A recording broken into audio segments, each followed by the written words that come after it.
तो hello friends, welcome to our YouTube channel zone Uttarakhand.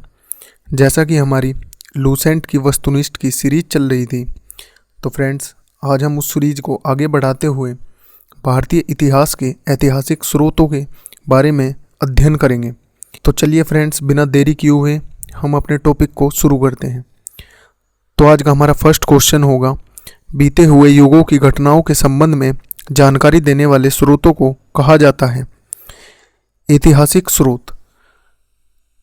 निम्नलिखित में से कौन सा कथन सही है? साहित्यिक स्रोत की तुलना में पुरातात्विक स्रोत अधिक प्रामाणिक होते हैं। ये बिल्कुल सही है। किस वेद में प्राचीन वैदिक युग की संस्कृति के बारे में सूचना दी गई है? ऋग्वेद में। निम्नलिखित में से कौन सा ग्रंथ श्रुति ग्रंथ का अंग नहीं माना जाता? पुराण। निम्नलिखित में से कौन सा ग्रंथ वह यह दावा करता है जो उस ग्रंथ में है वह विश्व में है और जो उस ग्रंथ में नहीं वह विश्व में अलभ्य है? महाभारत। त्रिपिटक धर्म ग्रंथ है बौद्धों का। जातक किसका ग्रंथ है? बौद्धों का। मिलिंद पढ़ो। मिलिंद का प्रश्न राजा मिलिंद और किस बौद्ध भिक्षु के मध्य संवाद के रूप में है? नागसेन। निम्नलिखित में से किसकी तुलना मैकियावेली के प्रिंस से की जाती है? कौटिल्य का अर्थशास्त्र। कौटिल्य के अर्थशास्त्र में किस पहलू पर प्रकाश डाला गया है? राजनैतिक नीतियां। कल्हण की पुस्तक का क्या नाम है? राजतरंगिणी। अष्टाध्यायी किसके द्वारा लिखी गई है? पाणिनि। महाभाष्य के रचनाकार का नाम है पतंजलि। कालिदास द्वारा रचित मालविका अग्निमित्र नाटक के नायक है अग्निमित्र। हर्षचरित्र किसके द्वारा लिखी गई थी? तो ये बाणभट्ट के द्वारा लिखी गई थी फ्रेंड्स। विक्रमांक चरित्र के रचनाकार का नाम है बिल्लण। चंदबरदाई द्वारा रचित ग्रंथ का नाम है पृथ्वीराज रासो। निम्नलिखित में से कौन सिकंदर के साथ भारत आने वाला इतिहासकार नहीं था? तो ये होगा फ्रेंड्स हेरोडोटस। बाकी सभी सिकंदर के साथ भारत आए थे। निम्नलिखित में से किस विदेशी यात्रा ने भारत का दौरा सबसे पहले किया था? मेगास्थनीज। मेगास्थनीज की पुस्तक का नाम क्या है? इंडिका। जियोग्राफिया की रचना किसने की? स्ट्रैबो। पिल्ली की पुस्तक का नाम है नेचुरल हिस्ट्रीज। पेरिप्लस ऑफ एथेरियन सी की रचना किसने की? अज्ञातनामा यूनानी लेखक ने। इस लेखक का फ्रेंड्स कोई भी पता नहीं है, इसलिए इसे अज्ञान में रखा गया है। फायान कहाँ का निवासी था? चीन का। फायान किसके शासनकाल में भारत आया था? चंद्रगुप्त द्वितीय। हर्षवर्धन के समय में कौन सा चीनी यात्री भारत आया था? हुएनसांग। 9वीं सदी में भारत आए अरबी यात्री सुलेमान ने किस साम्राज्य को रुहैमा कहकर संबोधित किया था? पाल राज्य को। अलबरूनी किसके शासनकाल में इतिहासकार था? महमूद गजनवी। यात्री इब्न तूता कहां से आया था? मोरक्को। दक्षिण अफ्रीकी यात्री इब्न तूता किसके शासनकाल में भारत आया था? मोहम्मद बिन तुगलक, जिसे हम MBT भी कहते हैं।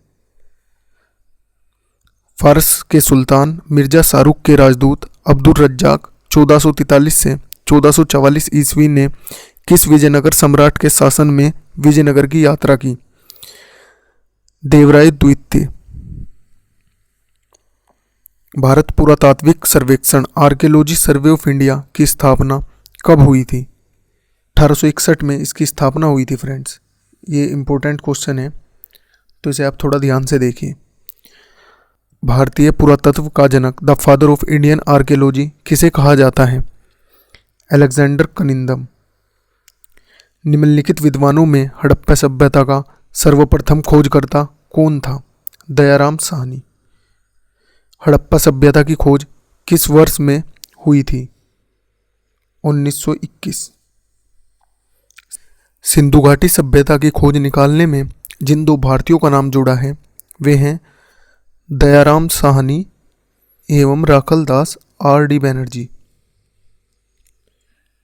हड़प्पा एवं मोहनजोदड़ो की पुरातात्विक खुदाई के प्रभारी थे सर जॉन मार्शल।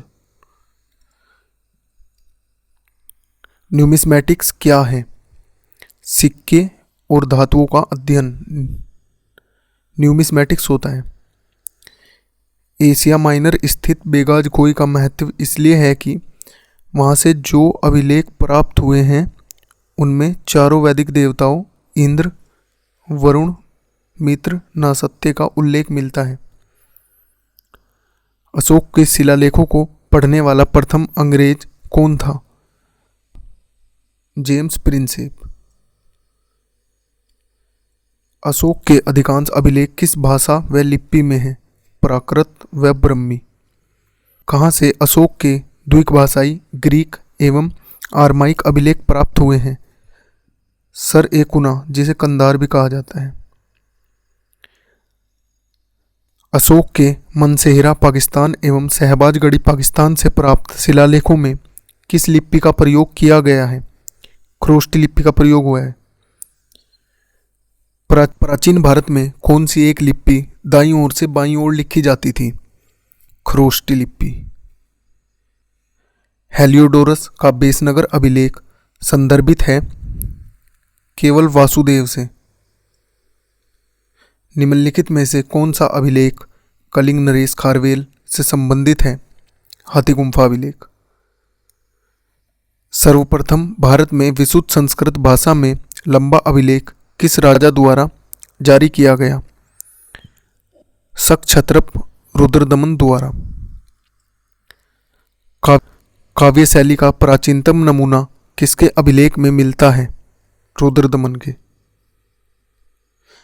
निम्नलिखित में से कौन से अभिलेख में चंद्रगुप्त मौर्य और अशोक दोनों का अभिलेख किया गया है? महाक्षत्रप रुद्रदमन का जूनागढ़ अभिलेख। समुद्रगुप्त की सैनिक उपलब्धियों का वर्णन उसके किस अभिलेख में उपलब्ध है? प्रयाग के अभिलेख में। प्रयाग प्रशस्ति अभिलेख के लेखक हरिसेन किस शासक का दरबारी कवि था? समुद्रगुप्त। दिल्ली के मेहरौली के कुवत उल इस्लाम मस्जिद का प्रांगण में स्थित प्रसिद्ध लोह स्तंभ किसकी स्मृति में है? चंद्र। सती प्रथा का पहला पुरातात्विक अभिलेख कहाँ मिला था? एरन अभिलेख में। एरन अभिलेख का संबंध किस शासक से है? भानुगुप्त से। ऐहोल प्रशस्ति का रचयिता रविकीर्ति किस चालुक्य शासक का दरबारी कवि था? पुलकेशिन द्वितीय। हर्ष एवं पुलकेशिन द्वितीय के मध्य संघर्ष की जानकारी कहाँ से मिलती है? ऐहोल अभिलेख से। कवि कालिदास के नाम का उल्लेख किस लेख में हुआ है? ऐहोल के उत्कीर्ण लेख में। अभिलेखों की ऐतिहासिक प्रकथन के साथ प्रारंभ करने की परंपरा का सूत्रपात्र किसे कहा गया? राजराजा प्रथम। कहाँ से प्राप्त अभिलेख में महासभा के कार्य प्रणाली के विषय में विस्तृत जानकारी मिलती है? उत्तर मेरूर।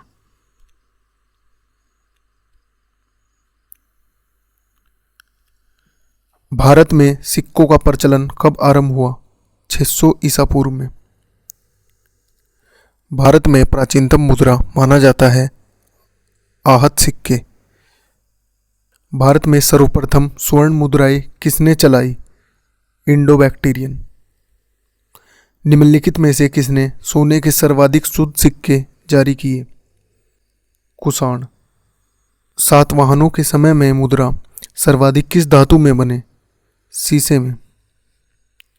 निम्नलिखित में से किसने बड़े पैमाने पर स्वर्ण मुद्राएं चलाई थी कुषाण शासकों ने। सोने के सर्वाधिक सिक्के किस काल में जारी किए गए? गुप्त काल में। निम्नलिखित में से किस स्थल से रोमन सिक्के मिले? अरिकमेडु। भीमबेटका किसके लिए प्रसिद्ध है? गुफाओं एवं शैलचित्रों के लिए। प्राचीन काल में भारत के लोग बर्मा को किस नाम से जानते थे? स्वर्ण भूमि के नाम से। अंकोर वाट कहाँ स्थित है? कंबोडिया में स्थित है ये। प्लिनी की मूल कृति नेचुरल हिस्ट्री किस भाषा में रचित है? लैटिन भाषा में रचित है। चचनामा सिंध का इतिहास है और मूल रूप से किस भाषा में लिखा गया है? अरबी भाषा में।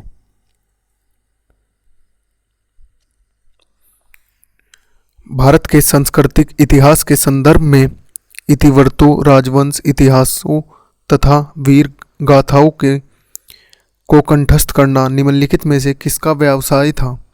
मगध का व्यवसाय था। चीनी यात्री सुंगयुन ने भारत यात्रा की थी 518 ईस्वी से 522 ईस्वी में। महाभारत युद्ध के लिए 3101 ईसा पूर्व तिथि को उल्लेख निम्नलिखित में से किस अभिलेख में हुआ है? पुलकेशिन द्वितीय के ऐहोल अभिलेख में। रबातक अभिलेख संबंधित है कनिष्क से।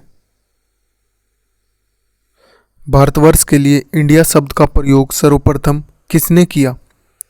हेरोडोटस ने। किसने ब्रह्मी एवं ख्रोष्टी लिपियों को उद्भावित किया? James Prinsep. ये जो उद्भावित शब्द है फ्रेंड्स, इसका मतलब होता है कि बोलना। पहले ये खाली लिखी जाती थी, पर उन्होंने इस भाषा को बोलना शुरू किया।